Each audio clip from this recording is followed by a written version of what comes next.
The Horseshoes behind Neely's Feed and Farrier in Crockett County, Tennessee, had been sitting in the same place for 11 years. 240 some odd of them, piled against the back wall of the equipment shed in a rust-fused heap that nobody had thought about since Tommy Neely's father was still alive.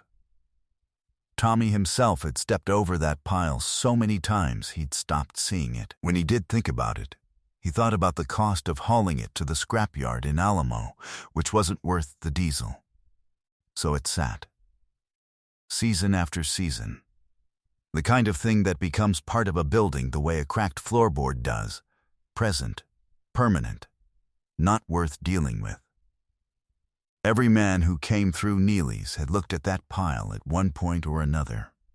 They were farriers, cattle farmers, a few horse trainers who worked out of small operations along the creek bottoms. Men who knew iron, men who knew what pulled shoes were worth, which was not much. And they were right about that, in the way that people are sometimes right about a fact and completely wrong about what the fact means. The girl who came to look at that pile on a Saturday morning in April 2021 was 14 years old. She drove up with her mother in a Chevrolet Silverado that was older than she was, rust along the rocker panels and a cracked passenger mirror held on with electrical tape. Her name was Delia Foss. She wore her older brother's barn jacket, which was too big in the shoulders, and she had a notebook in the chest pocket. Not a phone, a notebook, because her phone was a hand-me-down that had stopped taking a charge 6 months before, and she hadn't replaced it. Her mother waited in the truck. Delia walked around to the back of the equipment shed by herself. There's something about a person who doesn't have to prove anything. If you know what I mean, you'll know why this story is worth your time. Hit subscribe and stay with us. It was the third Saturday of April.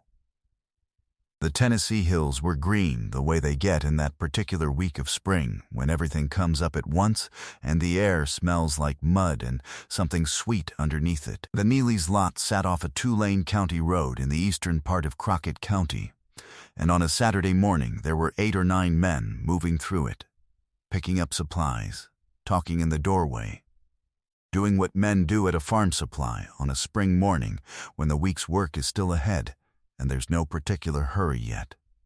The Neely operation had been in that family since 1984, started by Tommy's father, Carl, who had been a farrier himself before he opened the supply side. Carl Neely had known every horse operation in Crockett County by name. When he died in 2013, he left Tommy the building, the lot, and the pile of pulled shoes behind the equipment shed that Carl had been meaning to deal with since 2010, and never did. Tommy was a decent businessman and a mediocre horseman, and he'd kept the supply side going without the farrier work, which was fine. The pile stayed where it was. Louise Tanner was there that Saturday morning. She is the one who told me this story, 14 months after it happened, sitting at her kitchen table in Henderson with a cup of coffee going cold. Louise was 63 years old, the widow of a farrier named Bud Tanner, who had shod horses in Crockett County for 31 years before a hip replacement surgery that didn't take right had put him out of the business in 2018. She had come to Neely's that morning to pick up a case of hoof conditioner for a mare her son kept on their property. She was standing near the back of the lot, waiting on Tommy to pull her order, when Delia Foss came around the corner of the equipment shed and crouched down in front of that pile. Louise watched her.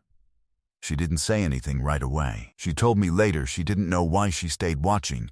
She just felt like something was happening that she ought to pay attention to. Delia picked up a shoe. She turned it over slowly. She ran her thumb along the inside edge of the branch in a way that Louise said reminded her of watching Bud evaluate iron. That same patient feel-for-it motion, the kind you see in people who are reading something with their hands rather than looking at it. She set it down and picked up another. She held one up at an angle in the morning light, examining the cross-section where the iron was thickest. She had the notebook out and was writing. Two of the men near the doorway noticed her after a minute. One said something to the other, low enough that Louise couldn't hear the words. She heard the sound. The particular register of men finding something mildly funny that they don't feel the need to explain out loud. Tommy Neely came around from the front of the building and saw the girl crouched next to his scrap pile. He wasn't unkind. He asked if he could help her. Delia looked up and said she was interested in the horseshoes. Tommy looked at the pile. He looked back at the girl, who couldn't have weighed 100 pounds and was wearing a jacket that belonged to someone else.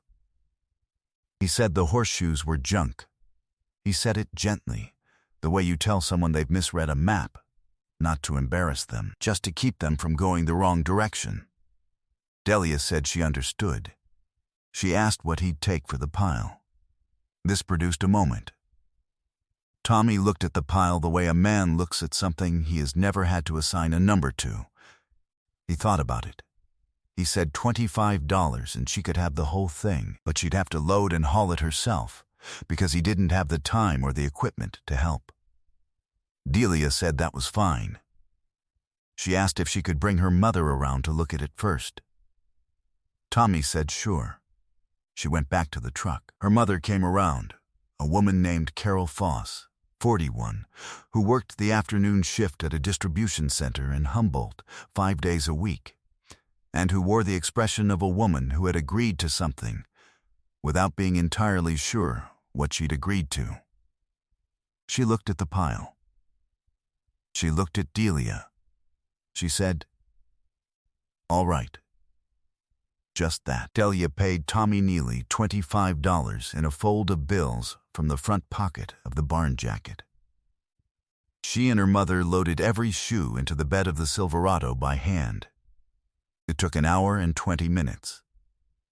A few of the men from the doorway drifted around back at some point, drawn by the sound of iron landing on iron, and they watched for a while and then drifted away. Louise Tanner stayed and watched the whole thing. She said Delia didn't look at any of them. She just worked, steadily, without hurry, carrying armloads to the tailgate and stacking them flat the way you stack things you plan to sort later. The Silverado pulled out of the lot and went east on the county road. The Foss place was 11 miles east of Neely's, up a 2-track road off the county line.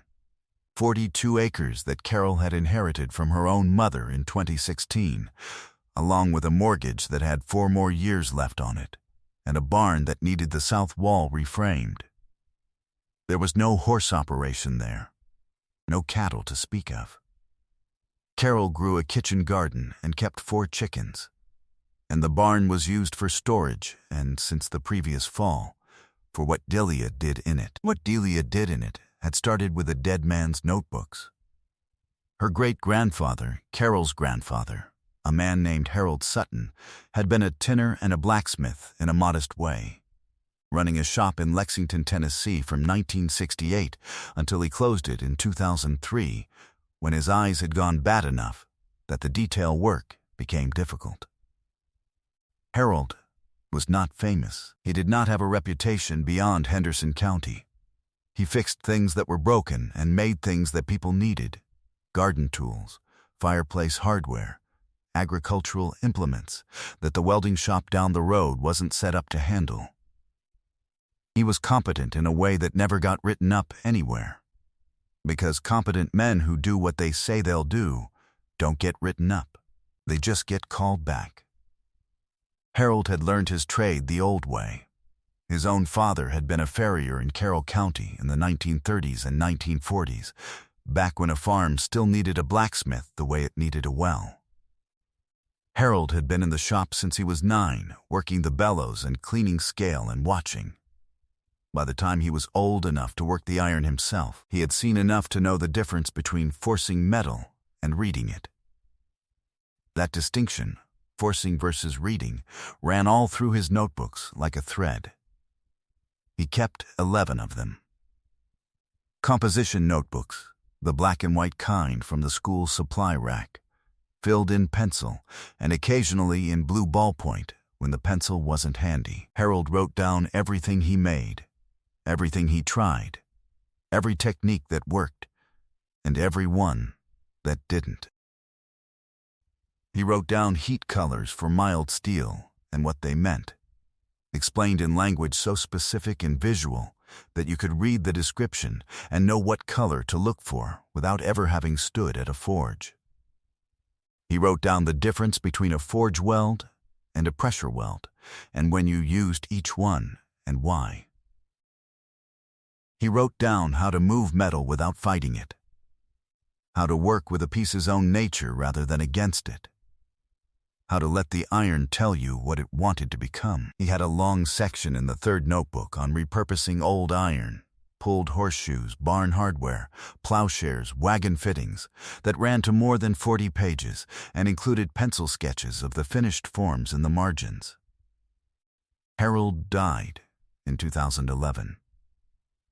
He left his tools and his notebooks and a post vise with a screw he'd recut by hand to his wife, Vera, who kept them in the back of her own barn because she couldn't bring herself to get rid of anything that had been Harold's.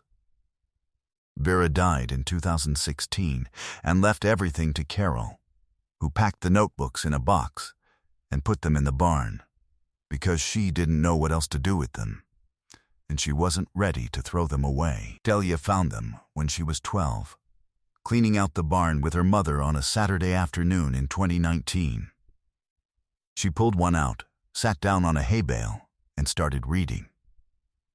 She came out of the barn 2 hours later quieter than she'd gone in, the way a person comes out of a place where they've understood something new.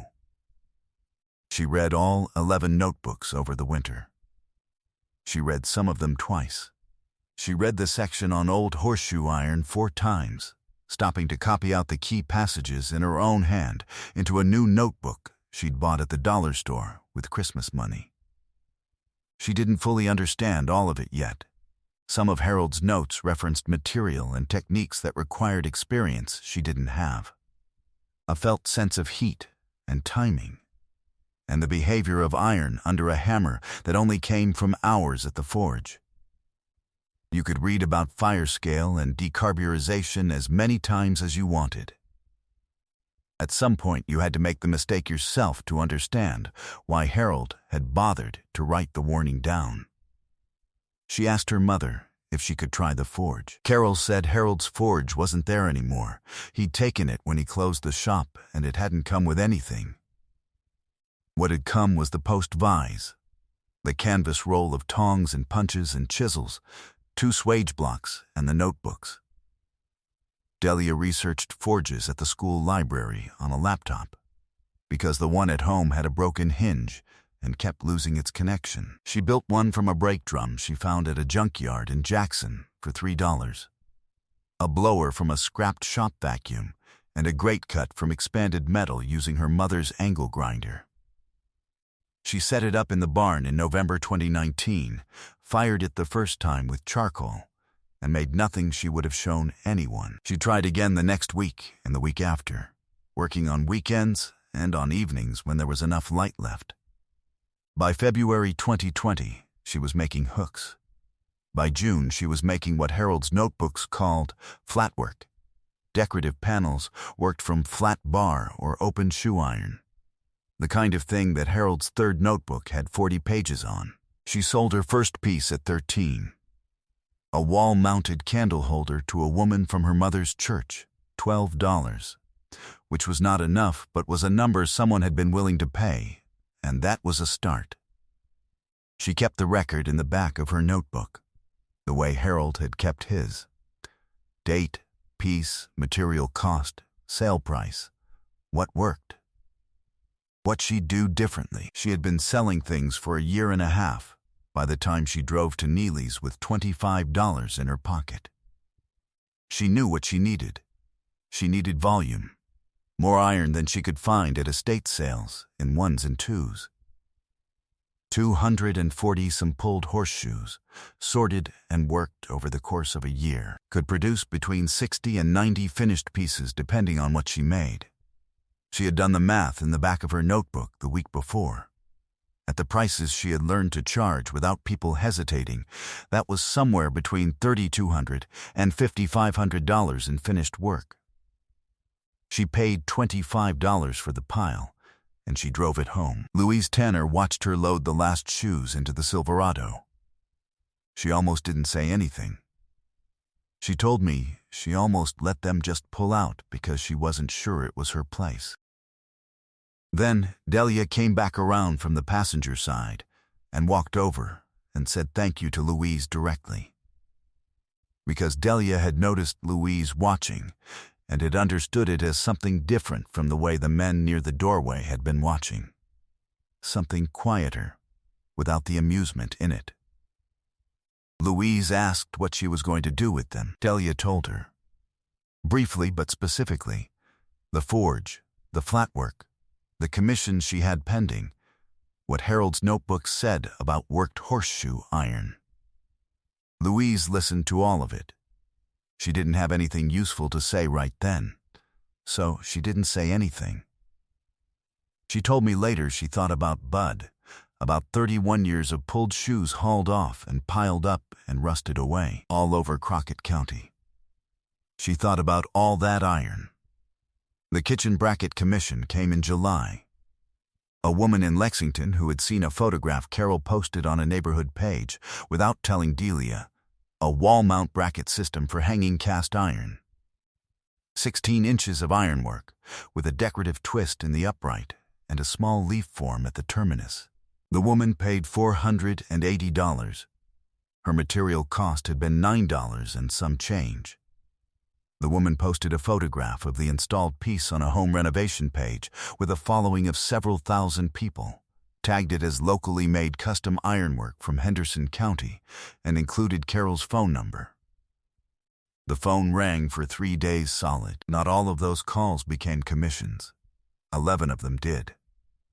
By March 2022, Delia had a waiting list written on the inside back cover of her second new notebook because the page she'd originally used had run out of room. She raised her prices in February after a woman who had commissioned a wall panel told her plainly, without softening it, that she was undercharging for the quality of the work. Delia thanked her. She raised the prices. She was 15 years old, and she had done it the way Harold's 8th notebook had said to do it. Know your numbers, or someone else will set them for you. Louise Tanner drove out to the Foss place on a Wednesday afternoon in April 2022, after hearing about all of this third hand from a woman at her church.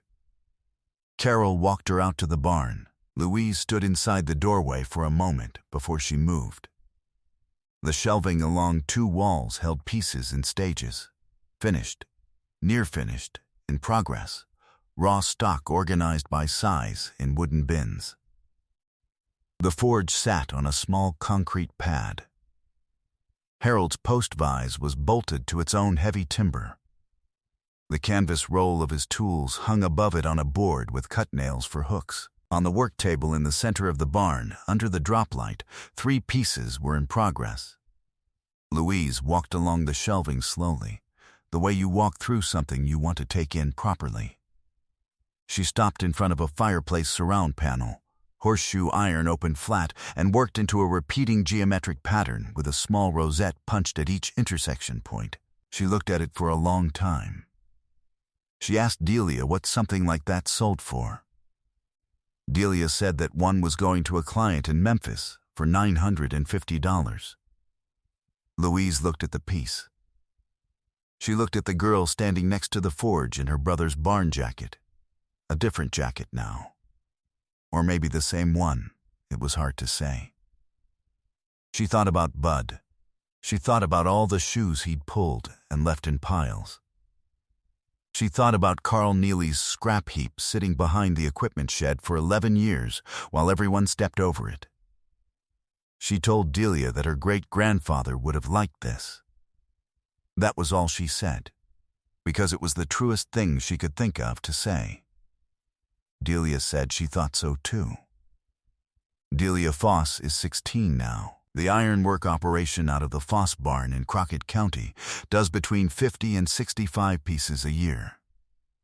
Prices start at $35 for the simplest hooks and reach $1,200 for the larger commission panels. The waiting list runs 4 months. She has no website. She has no social media page in her own name. She has a phone number that moves between people who have seen her work and want someone else to know about it, which is how useful information is always traveled in small counties. The $25 she paid Tommy Neely in April 2021 has come back as something over $24,000 in finished work in the 3 years since. Tommy Neely knows this now. He is not embarrassed exactly. He is the kind of man who, when he finds out he was wrong about something, mostly just gets quiet about it. Louise Tanner was the one who told him. On the wall above Harold Sutton's post vise, there is a small card pinned at eye level, the kind of card you use for an index. Delia copied the words from the third notebook and printed them herself because the original notebook page was too fragile to hang. The words are Harold's, written in pencil sometime in the early 1990s, and they say, "Iron remembers the fire. Work with what it remembers."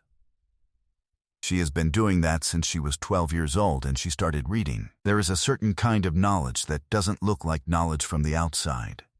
It looks like a girl in a too big jacket crouching next to a pile of rusted iron and writing in a notebook. It looks like nothing worth stopping for, right up until you understand what it is. Harold Sutton understood it.